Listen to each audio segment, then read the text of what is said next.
Welcome to Himanshi Singh channel CDP class 18 Piaget's development stages. संज्ञानात्मक विकास की पियाजे के अनुसार संज्ञानात्मक विकास की 4 अवस्था हैं जो कि इम्पोर्टेंट है सीटेट के लिए। अगर हम बात करें पियाजे के अनुसार कॉग्निटिव डेवलपमेंट की 4 स्टेजेस हैं SPCF, अगेन एक छोटा सा निमोनिक SPCF यानी sensory motor, P for pre operational, C for concrete operational, F for formal operational. English में ही याद रखिएगा, अवॉइड कीजिएगा यहाँ पे हिंदी को, क्योंकि एक एक स्टेज के कई कई नाम होते हैं। साइकोलॉजी में, पेडागोजी में, चाइल्ड डेवलपमेंट में ये प्रॉब्लम रहती है, इसीलिए मेजरली हम इंग्लिश में पढ़ने की कोशिश करते हैं। सेंसरी मोटर स्टेज, इसको गत्यात्मक अवस्था भी कहते हैं, संवेदी परक भी कहते हैं, और भी इसके 70 तरीके के नाम हैं। ये जन्म से 2 वर्ष की अवस्था है, पहली स्टेज पियाजे के अकॉर्डिंग। 1 नंबर का क्वेश्चन सीधा पूछ लिया जाता है कि ये वाली स्टेज किस एज से शुरू होती है या क्या कहानी है। लाइक शेयर करना भूलना नहीं है साथ साथ। फिर आती है दूसरी स्टेज प्री ऑपरेशनल, क्योंकि पी है ना सेकंड नंबर पे, 2 से 7 वर्ष। और आता है थर्ड स्टेज फिर कॉन्क्रीट ऑपरेशनल। इनका अपने आप में मीनिंग है, एक एक स्टेज में समझेंगे।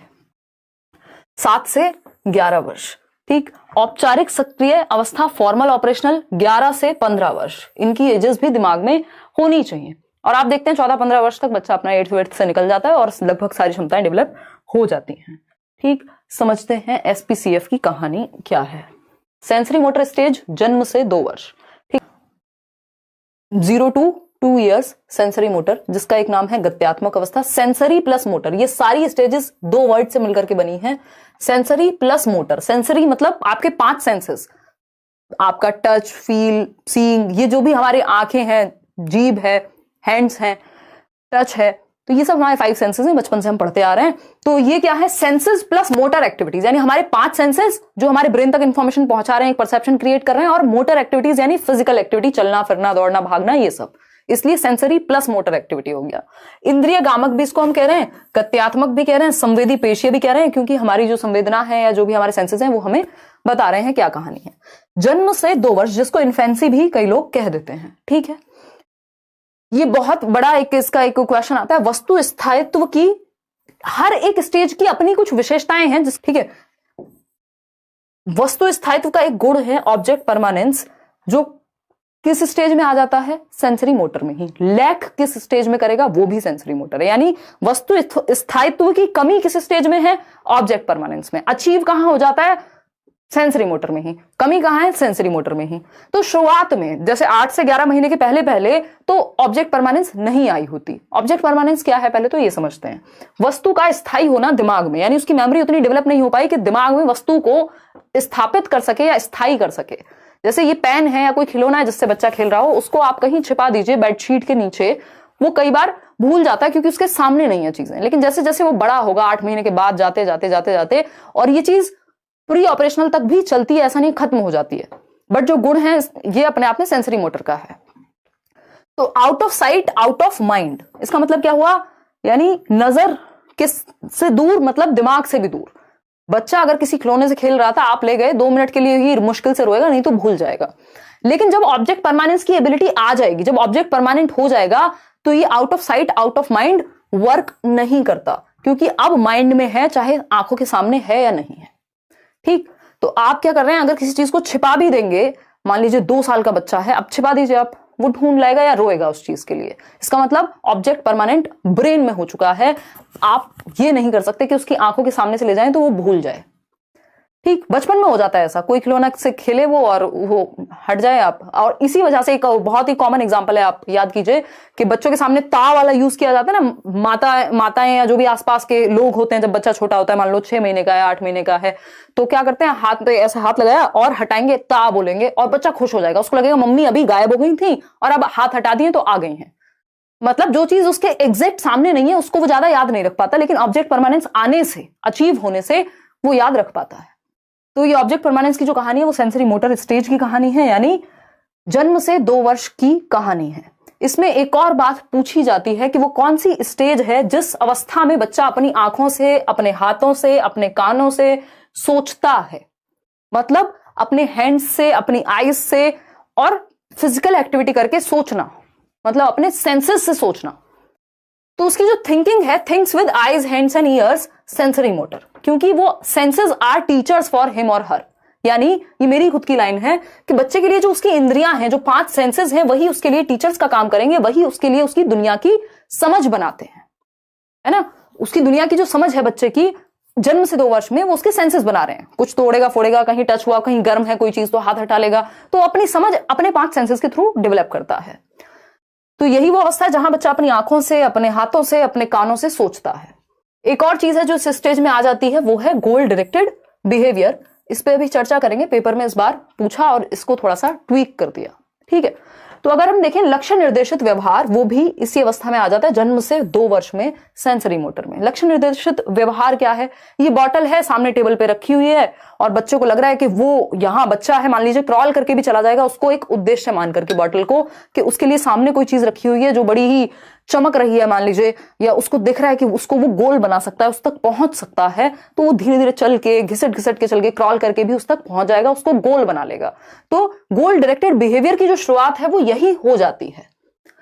अब गोल डायरेक्टेड बिहेवियर की शुरुआत यहां हो जाती है, खत्म हो जाएगा क्या प्री ऑपरेशनल में? आज तक खत्म नहीं हो रहा। आप अभी मोटिवेशन में पढ़ रहे हैं, गोल डायरेक्टेड बिहेवियर आप आज भी कर रहे हैं, किसी ना किसी गोल को लेकर के, बस गोल्स चेंज होते रहते हैं, फॉर्म्स चेंज होती रहती हैं, गोल डायरेक्टेड बिहेवियर तो आप आज भी कर रहे हैं। तो प्री ऑपरेशनल में ये खत्म नहीं हो जाएगा। ऐसा पेपर में 2 बार हुआ है कि जब गोल डायरेक्टेड बिहेवियर को प्री ऑपरेशनल में काउंट किया है, और ऐसा भी हुआ है कि जब सेंसरी मोटर में काउंट किया है। तो आपको ऑप्शन के अकॉर्डिंग इसको सॉल्व करना है। अगर प्री ऑपरेशनल ऑप्शन है और आपको लगता है बाकी कोई ऑप्शन फिट नहीं हो रहा, सेंसरी मोटर है ही नहीं, उस केस में आप इसको इस नेक्स्ट स्टेज में भी मान सकते हैं, 2 से 7 में। अदरवाइज ये जो कैरेक्टरिस्टिक है ये जन्म से 2 वर्ष का है, ठीक है बात। ये जन्म से 2 वर्ष में ये अवस्था आ गई है, गोल डायरेक्टेड बिहेवियर बच्चे को करना आ गया है। इसका मतलब ये नहीं हुआ कि वो आगे जाके खत्म हो जाएगा, ठीक। आती है बात विलंबित अनुकरण की, यानी डेफर्ड इमिटेशन की। डेफर्ड इमिटेशन एक चीज है, बच्चे ने देखा पिताजी शेव कर रहे हैं, है ना, 1.5 साल का बच्चा है, पिताजी को शेव करते हुए देखा, माताजी को मेकअप करते हुए देखा, कुछ नहीं, ठीक है, आप चले गए शादी में, जिसको जहां जाना था, बच्चा भी अपना किसी और काम में लग गया। एक दिन आप अचानक आए 4 दिन बाद, और बच्चा एकदम बिल्कुल कुछ और ही बन के बैठा हुआ है बच्चा, या एक दिन शेविंग करके वो क्रीम व्रीम लगा करके पूरा बैठा हुआ है, या आपको मिल गया कहीं, है ना। तो ये क्या हुआ? डेफर्ड इमिटेशन है ये, ठीक। ये भी इसी अवस्था में जन्म से 2 वर्ष में प्रकट होता है।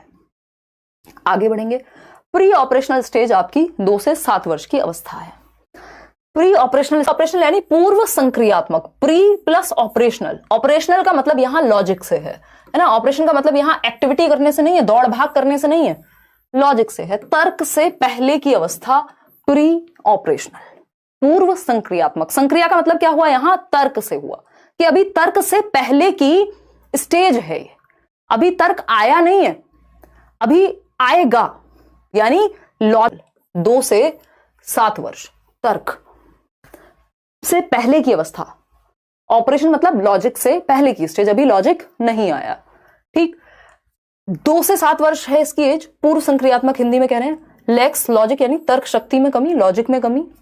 लैक्स रिवर्सिबिलिटी, सब कुछ लैक ही करता रहता है बेचारा बच्चा। यहां एक चीज होती है, वो होता है सेंट्रेशन का गुण, उस पर अभी आएंगे। लैक्स रिवर्सिबिलिटी यानी प्रतिवर्ती या पलटावी का गुण में भी कमी है। अभी वो पलटावी क्या है? ये बीकर ए है और ये बीकर बी है, या ये बर्तन ए है और ये बर्तन बी है।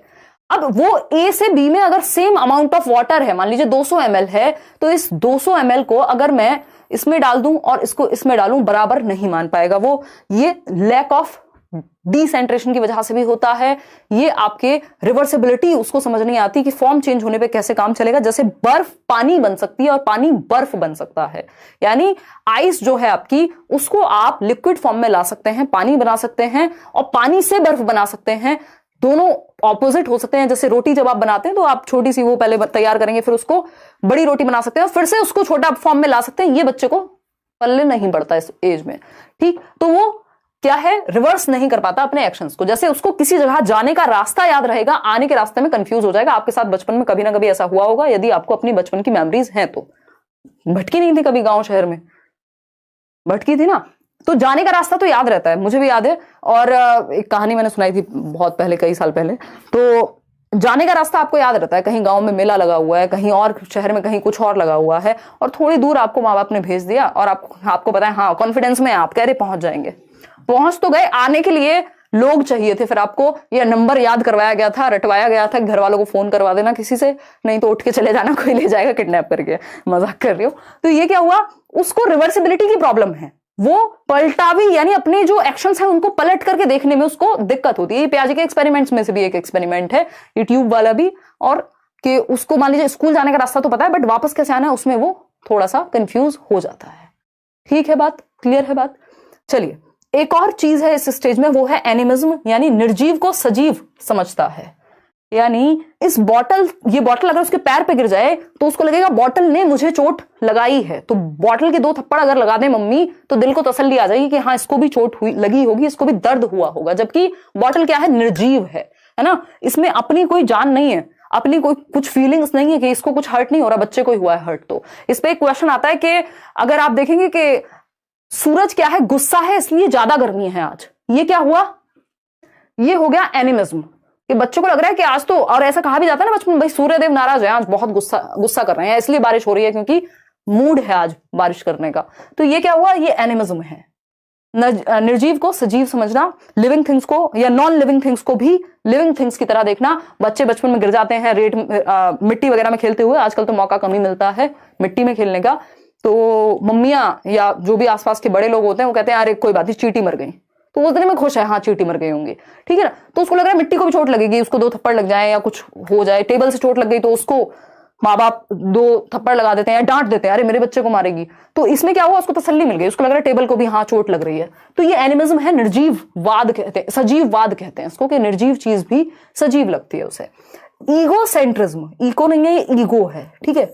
ईगो सेंट्रिज्म बोले तो यानी अहम केंद्रित है बच्चा।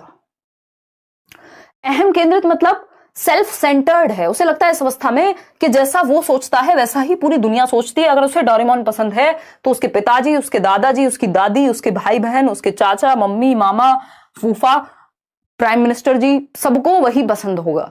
डोरेमोन किसी को ना पसंद हो ऐसा पॉसिबिलिटी ही नहीं है बच्चे के दिमाग में। क्यों? क्योंकि वो है ईगो सेंट्रिक, ठीक है, यानी अहम केंद्रित है बच्चा, ईगो सेंट्रिक है। इसी से एक ईगो सेंट्रिक स्पीच भी निकल के आती है। ईगो सेंट्रिक है, अहम केंद्रित है। अहम का मतलब ये नहीं कि बहुत घमंडी है, उसको पता भी नहीं है घमंड क्या होता है इस एज में, क्योंकि 2 से 7 वर्ष की अवस्था है। बट हाँ वो सेल्फ सेंटर्ड है एक तरह से, उसको ये लगता है कि एवरीवन फील्स द सेम और in the same way as he और शी फील्स, यानी जैसा उसको महसूस होता है किसी चीज के बारे में वैसा ही सब महसूस करते हैं। तो उसके लिए उसकी दुनिया में उससे इंपॉर्टेंट कुछ और नहीं है। अगर पिताजी को इस्तीफा देना पड़ गया आज ऑफिस में, कुछ बात हो गई और वो बहुत सीरियस मूड में घर आए हैं, फिर भी वो कहेगा पापा या मम्मी मैंने ये पेंटिंग बनाई है, देखो ना कितनी बढ़िया है। अब उनका मूड अलग ही है, माता जी का मूड अलग ही है, कुछ और ही हुआ है उनके जीवन में, लेकिन ये कह रहा है पहले इस पे ध्यान दो, बाद में पीना पानी, सांस भी बाद में लेना, पहले मेरी पेंटिंग देखो कितनी अच्छी पेंटिंग है। अगर नहीं पसंद आई तो रोने लग जाएगा या गुस्सा करेगा, ऐसा भी हो सकता है। या फिर कोई फेवरेट कार्टून है, मान लीजिए डोरेमोन है, तो उसको लग रहा है ये मेरे भाई का भी फेवरेट होना चाहिए, ये चॉकलेट इसकी भी फेवरेट होनी चाहिए। अगर वो कोई शो देखता है, कोई एक आजकल तो ये भी चलने लगा है यूट्यूब पे, मान लीजिए कोई व्लॉगर है, बच्चे बहुत देखते हैं, और आप कह दीजिए कि ये तो मुझे नहीं पसंद है, ऐसे कैसे नहीं पसंद, उससे बढ़िया तो दुनिया में इंसान नहीं है कोई, है ना। तो ये क्या हुआ, ईगो सेंट्रिज्म है, कि उसको लग रहा है कि मेरे थॉट के अलावा दूसरा थॉट एग्जिस्ट नहीं करता। तो ये हो सकता है आपको पसंद है मुझे नहीं है, लेकिन वो अभी अहम केंद्रित, कुछ लोग जमाने भर रह जाते हैं ये अहम केंद्रिता उनमें, तो ईगो सेंट्रिक यानी अहम केंद्रित है, ठीक है। अब ये ईगो सेंट्रिक स्पीच की भी उन्होंने बात की है, उस पर हम वाइगॉस्की पढ़ते समय आएंगे। इसी उम्र में ईगो सेंट्रिक स्पीच, अहम केंद्रित वाक होता है जब बच्चा खुद से ही बातें करता है, बोल बोल करके। एक बहुत महत्वपूर्ण चीज जहां से क्वेश्चन भर भर के आए हुए हैं ऑनलाइन एग्जाम में, सिंबॉलिक थॉट, यानी ये सिंबॉलिक थॉट की अवस्था है कि बच्चा सिंबल्स के थ्रू, चिन्हों के थ्रू सीख जाएगा उसके दिमाग में, यानी लैंग्वेज का ज्ञान। जैसे पेन को, यानी सिंबल्स के थ्रू दुनिया की रिप्रेजेंटेशन उसके दिमाग में डेवलप होने लग जाएगी। ये पेन है, ये मैं हालांकि रॉकेट बना देती हूँ पेन के नाम पे हमेशा, बट आप मान लीजिएगा कि एक पेन है, तो उसको पता है कि PN पेन जो है वो रिप्रेजेंट करता है इस पेन को। उसके दिमाग में सिंबॉलिक स्टेज है, सिंबॉलिक थॉट है, कि अब वो सिंबल से समझ जाता है कि पेन मतलब ये चीज उसके दिमाग में एकदम से सिंबल के रूप में आ जाएगी, ठीक है। पानी यानी कुछ तो उसके दिमाग में एक इमेज बनेगी, तो वो लैंग्वेज को, कि A फॉर एप्पल होता है, तो ये क्या वो सिंबल हो गया। तो सिंबॉलिक स्टेज है 2 से 7 वर्ष की अवस्था, ठीक है बात। चिन्हों के माध्यम से वो सीखने लगेगा। कुछ कुछ हद तक फिर जब ये चीज और डेवलप होगी तो मान लीजिए आपको पता है एक रेड लाइट पर यू टर्न लेना मना है और व्हाटएवर, तो वो ये भी एक सिंबल्स का ही रिप्रेजेंटेशन है। ठीक, ए फॉर एप्पल होता है, दिमाग में एप्पल बनेगा, क्या है, सिंबल, सिंबॉलिक रिप्रेजेंटेशन है, सिंबॉलिक थॉट आ गया, अब वो लैंग्वेज को या सिंबल्स को समझने लगता है। लैक ऑफ कंजर्वेशन होता है, यानी संरक्षण की कमी होती है, कि बच्चों को लगता है कि ये जो बीकर ए है इसमें पानी ज्यादा है क्योंकि इसकी हाइट ज्यादा है। वो ये नहीं समझ पाता कि बी की चौड़ाई ज्यादा है, दिखने में हो सकता है कि पानी ए में ज्यादा हो लेकिन दोनों में बराबर हो सकता है। तो ये लैक ऑफ कंजर्वेशन है, संरक्षण की कमी है कि शेप और साइज के चेंज होने पे, जैसे ये क्या है भाई, शेप ही तो अलग है, इसकी शेप और साइज अलग है, शेप और साइज अलग है, इसका शेप और साइज अलग है, लेकिन क्वांटिटी या वॉल्यूम सेम हो सकती है। तो वो ये नहीं समझ सकता कि शेप और साइज चेंज होने पे भी वॉल्यूम सेम हो सकता है, अमाउंट सेम हो सकती है, ये वो नहीं समझ पाता। सेंट्रेशन, यानी ये एक चीज है, लिमिटेशन है ये अपने आप में, ये गुण नहीं है इस स्टेज का। सेंट्रेशन यानी एबिलिटी टू कॉन्सेंट्रेट भी कह दिया जाता है पेपर में इसको, कि बच्चा एक जगह पे ध्यान लगा करके देख पा रहा है। ध्यान लगाने का मतलब ये नहीं बहुत अच्छा कॉन्सेंट्रेशन है, इसका मतलब है बच्चा केंद्रित है किसी एक पक्ष पे। जैसे आजकल हमें मोच आई हुई है तो हमारे पास यही एग्जांपल्स हैं। जैसे बच्चे को अगर आप ये दिखाएं तो उसका ज्यादा चांसेस है कि उसका ध्यान इसके रंग पे जाएगा बजाय कि इसकी शेप पे जाने के या इसकी यूजेस पे जाने के या ये क्या इसमें कितना क्वांटिटी है इस सब पे जाने के। वो किसी एक चीज पे फोकस करेगा, यानी सेंटर्ड होगा, है ना। तो केंद्रीकरण यानी केंद्रित होगा किसी एक पक्ष पे ही इसके, वो ये नहीं सोचेगा कि इसमें अमाउंट कितना है, इसकी शेप क्या है, इसका साइज क्या है ना। तो ये है आपका सेंट्रेशन का गुण। चलिए आगे बढ़ते हैं। ठीक, लिमिटेशन है, प्रॉब्लम है। सिंबॉलिक थॉट एक अच्छी बात है, यहाँ पे ये इसका कैरेक्टरिस्टिक है कि सिंबल्स के थ्रू सीखना शुरू कर देगा। लैक ऑफ कंजर्वेशन भी प्रॉब्लम है, ये जिस पे भी क्रॉस लगा रही हूं उसका मतलब ये इसकी लिमिटेशंस है। ईगो सेंट्रिक है, ये भी एक लिमिटेशन है। एनिमिज्म भी एक लिमिटेशन है। लैक ऑफ रिवर्सिबिलिटी भी क्या है, लिमिटेशन है। लॉजिक की कमी भी लिमिटेशन है, लेकिन गुण क्या है, एक ही चीज है, सिंबॉलिक थॉट। ठीक है, यानी सिंबल्स के माध्यम से सीख लेता है। देखते हैं, समझते हैं कॉन्क्रीट ऑपरेशनल स्टेज, यानी 7 से 11 वर्ष, फटाफट से समझेंगे इसको। यह है मूर्त संक्रियात्मक अवस्था, यानी ऑपरेशन का मतलब है कि लॉजिक, अब इसमें लॉजिक आ गया। कॉन्क्रीट ऑपरेशनल यानी कॉन्क्रीट चीजों के प्रति लॉजिक। तो लॉजिक यहां पहली बार अगर पूछा जाए लॉजिक कहां आता है, तर्क कहां आता है, यहीं पर आएगा। लेकिन कैसा तर्क है, इंडक्टिव थॉट है ना, आगमनात्मक चिंतन है, जिसमें आप उदाहरण से नियम की ओर जाते हैं, एग्जाम्पल टू रूल जाते हैं। एग्जाम्पल टू क्या जाते हैं, रूल जाते हैं। ठीक है, आपको बताया गया कि कोई एक पेड़ है, उसके बारे में बताया गया, अच्छा ये हरे रंग की होती है इसकी पत्ती, फिर आपको और 4 पत्तियां दिखाई गई और फिर कहा गया सारे पेड़ हरे रंग के होते हैं। क्या हुआ, उदाहरण से संज्ञा के 4 उदाहरण दिए गए, बाद में परिभाषा बताई गई। ये क्या हुआ, इंडक्टिव रीजनिंग। तो यहां पे लॉजिक तो आ जाएगा, लेकिन कॉन्क्रीट चीजों के प्रति, यानी मूर्त चीजें। मूर्त क्या है, जिसको आप टच और फील कर पाए, जिसको आप देख पाए। जैसे ये बॉटल मूर्त हो सकती है, ये पेन मूर्त है, मैं भी आपके लिए मूर्त हो सकती हूँ, जिसको आप देख पा रहे हैं, टच कर पाएंगे, फील कर पाएंगे। ठीक है, ये सब क्या हुआ, ये सब मूर्त चीजें हैं। ठीक, लेकिन अगर आपको कहा जाए कि लव, ऑनेस्टी, वैल्यूज, इनको टच फील करोगे, ये डायरेक्ट सामने नहीं है बट इनको इमेजिन किया जा सकता है। तो वो चीजें जिनको टच और फील किया जा सकता है, डायरेक्टली छुआ जा सकता है, देखा जा सकता है, वो कॉन्क्रीट है। और ये दोनों वर्ड याद रखिएगा, कॉन्क्रीट यानी मूर्त चीजें, जिनको आप डायरेक्टली सामने देख सकते हैं। एब्स्ट्रैक्ट है, जिनके बारे में सोचा जा सकता है या हद से हद फील कर सकते हो। एब्स्ट्रैक्ट यानी अमूर्त, जो चीजें सामने नहीं भी है। मान लीजिए, जैसे बोला जाता है ना कि मान लिया कोई चीज आपको नहीं पता, जैसे आईक्यू का आपको नहीं पता कि आईक्यू क्या है, बट आपके पास मेंटल एज दी हुई है 12 साल, क्रोनोलॉजिकल एज दी हुई है 10 साल, गुणा कर लिया आपने 100 से, और यहां पे आपने मान लिया कि आईक्यू एक्स है। या अगर मान लेते हैं आईक्यू दिया हुआ था पहले से और मेंटल एज को आपने एक्स मान लिया, तो ये एब्स्ट्रैक्ट चीज है। ये बहुत 2 साल के बच्चे को नहीं सिखा सकते आप, क्योंकि ये मूर्त चिंतन नहीं है, ये अमूर्त चिंतन है। इसमें आप हल्का सा एब्स्ट्रैक्ट थॉट लगाएंगे। हालांकि इसमें भी अमूर्तता हम कम दिखा रहे हैं, मूर्तता ही ज्यादा है एक्स मानने में भी। एब्स्ट्रैक्ट क्या हो सकता है, कोई आप फिजिक्स का कोई चीज पे सोच रहे हैं, कोई ऐसे मुद्दे पे सोच रहे हैं जिसपे अभी तक कोई पहले से कंक्लूजन नहीं है।